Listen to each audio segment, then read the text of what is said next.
నమస్తే, నేను గాయత్రీదేవి.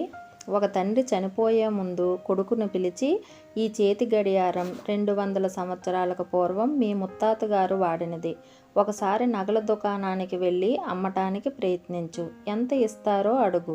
కొడుకు నగల దుకాణానికి వెళ్ళి అడిగితే, చాలా పాతది కాబట్టి 150 రూపాయలు ఇస్తామని చెప్పారు. అదే విషయం తండ్రికి చెప్తే, ఒకసారి పాన్ షాప్ దగ్గరికి వెళ్ళి అడిగి చూడు.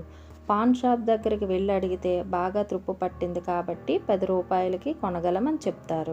అదే విషయం తండ్రికి చెప్తే, మ్యూజియం దగ్గరికి వెళ్ళి అడిగి చూడు అంటారు.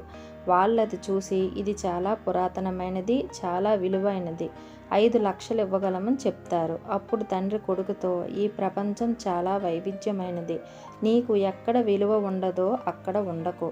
అలా అని వారి మీద కోపం వద్దు, వారితో వాదించి కూడా ప్రయోజనం ఉండదు.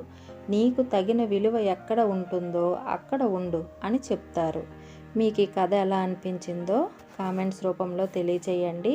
అలాగే లైక్ చేయండి, షేర్ చేయండి, సబ్స్క్రైబ్ చేసుకోండి. నమస్తే.